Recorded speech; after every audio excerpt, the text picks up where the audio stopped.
Talk about today? Uh, You guys good? All right. so the Tatis Grand Slam had some legs on social media No doubt. last night and today. After you slept on it, what you got? I find it funny that I'm being labeled as the old school guy. That's what I got. Um, no, I mean, I've thought a lot about this. I've thought about a lot of the, just the gray area in the game when it comes to, the unwritten rules. There's a lot of them that I find kind of, we've moved past a lot of these things. The line, is one for one person and one for the other. Just because I was upset about it doesn't mean I was right. Doesn't mean that it's wrong that he swung. I'm always willing and open to listen to discussion. And it's kind of fascinating hearing like a lot of the. I haven't read too many comments, but I've read enough that some people are on this side and some people are far over here. I'm somewhere in the middle. Did it cross the line? In my opinion, yes, but maybe that's because I'm scarred from the years I've been in the game and what I've heard and witnessed, from people in the past. That doesn't mean it's right though. That doesn't mean that he was wrong to swing 3-0. Maybe that's the norms now. Maybe that's the new norm. Maybe that's okay. I don't expect guys to stop swinging the bat.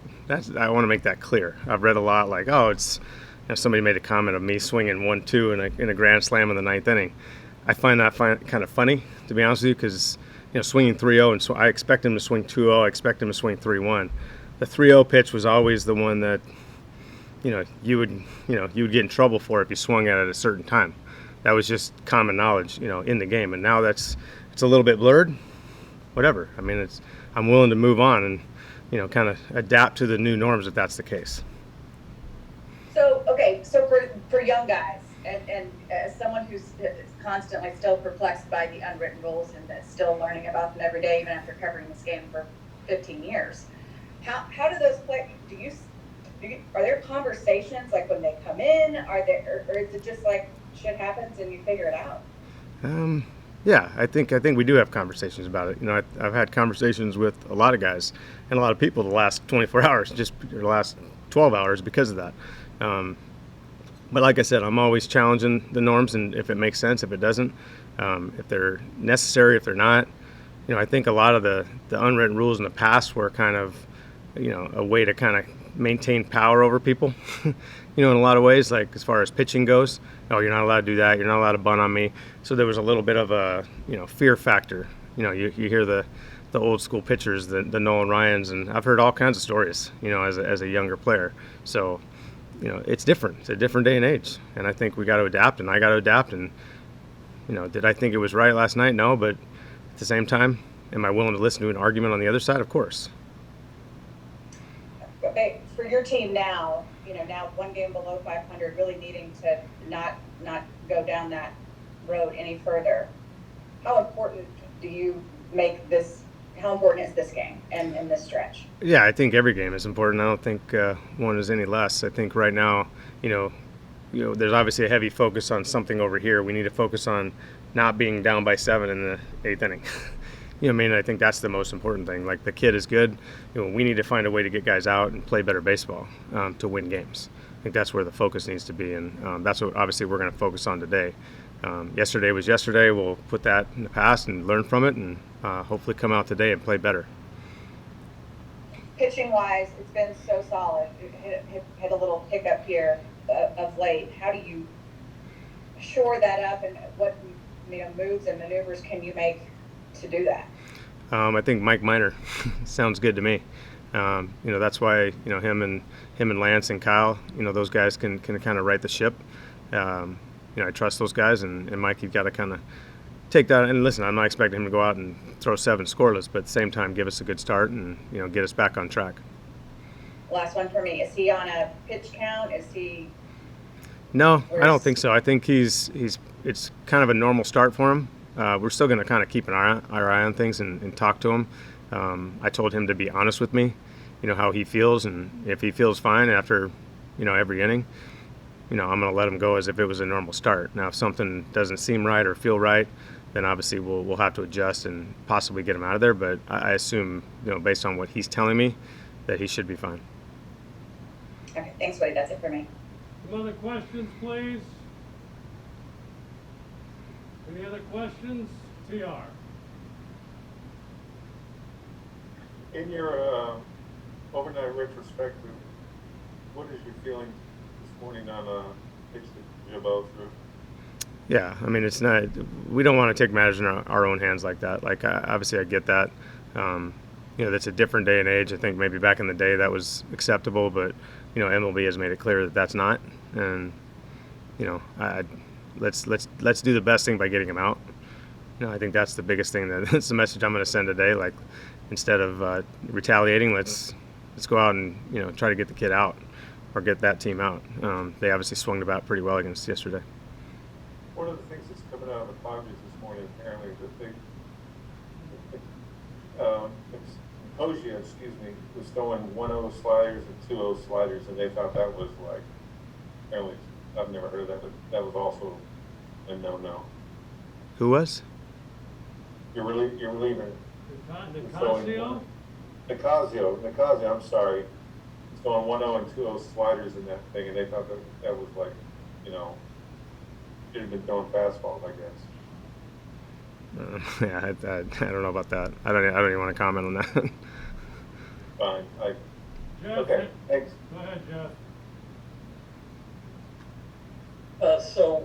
Mr. Old School, are you going to start bunting in the first inning, or what's going on here? I knew somebody was. Yeah, maybe. Maybe we just got to readjust everything. Go back to old school days. I don't think so. What conversation, if any, did you have with Jace, and what was the tenor of those conversations? I think Jason and I are kind of on the same page with that, and I know, he came out and said he gave him the take sign. Listen, I have a ton of respect for the kid, man. Like, he's fun to watch. He kicked our butt yesterday. Bottom line, I'm not gonna, we got to do a better job trying to get him out. And I think, Jace, if he gave him the take and he swung, it's a learning moment for him. If he didn't want him to swing, he could talk to him about it. I know some of their players maybe had some, obviously agreed with Ting on that. So I would expect there was quite a few conversations with Tatis. It's a learning moment, man. The kid's talented. He's the best player in baseball right now. He wants to hit. Can't blame him. Thank you. Other questions? Alex? Woody, are you seeing the events that happened yesterday as more of an emotional jolt on your ball club? I mean, you get kind of things going. Things can happen, and teams can get going from the little list of things. Do you see this club maybe getting going? I hope, yeah. That's the plan. I don't think because of that. I think it's when you get beat up pretty bad, it kind of tests your ball club. So I expect our guys to come back out today and come out fighting. I don't expect, not in that sense. I don't want to throw that out there on the field, obviously, between the lines. Yeah. I mean, it's, like I said, this club has a lot of resiliency, and we're not playing great. We're making some mistakes and kind of shooting ourselves in the foot a lot of times. So, we got to play better baseball. But I expect our guys to stay together and keep competing. Is there something about the first game of every series offensively? I mean, you guys are averaging just over 2 runs a game, 18 runs in 8 games. Is there something specific to that? Is it, I don't know, like preparation purposes? I don't know. I think we're constantly adapting to see how teams are going to pitch against us and approach us. So I think sometimes either we face a good pitcher or we face good pitching, or we're just maybe they're doing things that they normally don't do. I think a lot of teams now are getting a little bit consistent with how they pitch us, so it's on us to kind of adapt to that and adjust. I think after the first game, we typically have an understanding of how they're going to attack us individually. So maybe that's the case, or maybe it's just, we're just not very good in the first game, out of just blind luck. But we do need to be better. That first game of a series is important, man. It just sets the tone for the rest of the series if you win it. Evan?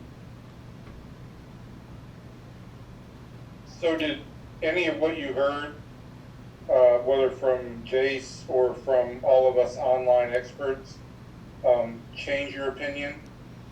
It made me think about it. Yeah, I think it makes me think about it a lot. Like I said, I think I might be jaded or scarred by my old, just what I've been brought up for 25 years in the game. That was always a no-no. Maybe it's not right. You know what I mean? I'm willing to kind of accept that and look back and go, okay, well, you know, is that okay? Is that the way the game is now? And if that's the case, I'm totally fine with that. You know, I just want to make sure it's consistent throughout, and that's where the lines are so, you know, I think society is so polarized right now that, you know, I don't sit on the far end of it. I'm not, you know, pounding my fist on the table saying that was absolutely horrendous. Like, I just thought it was just past the line, and the line is, you know, who knows? Is it 5 runs? Is it 6 runs in the 8th? I don't know what the line is. And that's one question I've always asked as a player, as a young player in the big leagues, and then as I got, you know, for some time as a coach, you know, now as a manager, I'm always asking that. What are people's opinions on that? You know, because we got in a, you know, bench clear with Miami a few years back in a 5-run game in the 7th. We swung 3-0. You know, and I thought that was like just below the line. And so, I mean, it's debatable. I think that's where I kind of like that we're debating it. I just find it funny that they're calling me the old school guy. Yeah, it seems almost like the most normal thing in the world, actually, to be debating about a baseball play for a change. Yeah, I kind of like it. Did you talk to any of your guys in your clubhouse about it? Yeah, I mean, we talked about it a little bit with some guys. You know, I talked, you know, during the game, and just getting their opinion on some guys, and some guys didn't like it, and some guys were like, well, I don't know. I don't really, whatever, you got to make a better pitch.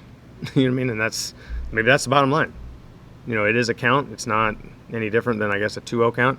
I preach swinging 3-0 probably more than any manager in the big leagues. You know, I get mad when our guys take 3-0 just for takes purposes. So, you know, I'm a big advocate of swinging 3-0. So I would never just say you should take just to take. Thank you. Other questions? John Ronigan. So Woody, when you were coming up and this was kind of ingrained in you, so where would have been the line, right, of when it is going even slightly over the line to swing at that 3-0 pitch? Is it 4 runs? Is it 5? You know what I'm asking? You know, yeah, I think it's the 5 or 6 runs. That's kind of the debate. I think past that would typically, and it depends on where you are. And I know their bullpen is, you know, and a lot of people have made that comment, like their bullpen they've been giving up some runs. And, you know, I made a comment this morning on a radio show, just, you know, we were down 7-0 and, you know, we had the tying run on deck, and it happened pretty fast. So I get it. Like, I know that 7 runs is not insurmountable, and I fully expect them to keep swinging and keep hitting. And at no point do I expect them to take a pitch and, you know, just swing feebly. I expect Tatis to put on a good swing if he's swinging. But it's just the 3-0 count. I don't know. That's what I'm saying. It's up for debate. Is the 3-0 count different? You know, it always has been in my experience, but maybe it's not. Maybe it's not. Does the fact that Tatis took to social media with an apology today maybe, you know, validate your feelings of last night? And clearly he got that message from somebody, you know, in his organization. Yeah, I think that just shows the character of the kid. You know, I've talked to Jace a lot about him, and, you know, he's a good kid. He plays the game hard. I respect the way he plays. So at no point am I questioning, like, the kid's character because he, you know, maybe it was just if he was supposed to take and he didn't look down for the sign, you know, that may be just a young mistake. But, you know, the way the kid plays, he's always, you know, he doesn't disrespect anybody. He plays the game. I love it. You know, he has some flair to him. He's obviously a super talented kid. So I'm not questioning the kid's character, but the fact that he did come out and apologize obviously leads me to believe that he was given the take sign.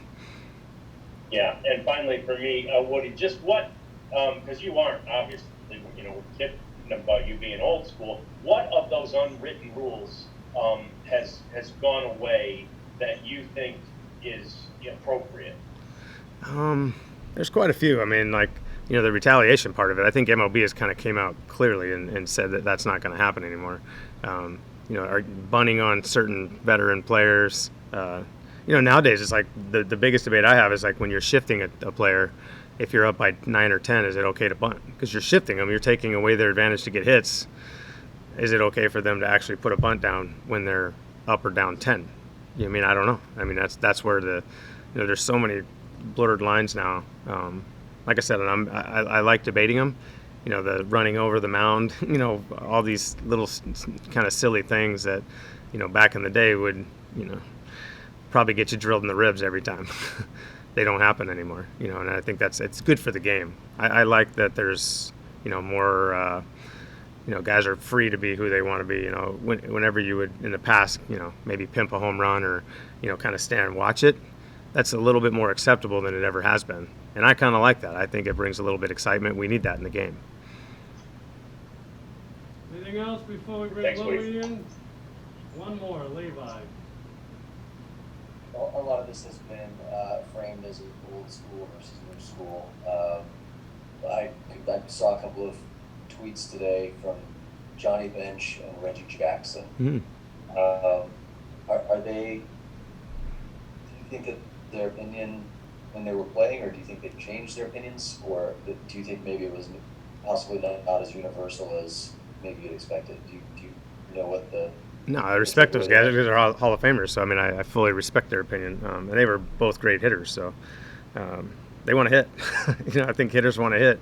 Whether it's 3-0 or whatever. I think they probably adapted. They came. They were playing in a time when I don't think anybody would try to hit Reggie Jackson, but he loved to swing the bat, so I would expect that kind of. And some guys that have been around the game a long time, and maybe they were in an era where it was frowned upon. Maybe they're actually excited to see where the game is, and there's a little more excitement to guys swinging the bat. Like I said, I'm fully willing to adapt and adjust to it if that's the norm. I just know that there's a lot of people that are kind of on far end and then at the new school end where they're just like, no, let the kids play. I'm somewhere in the middle, obviously, with respect to the game.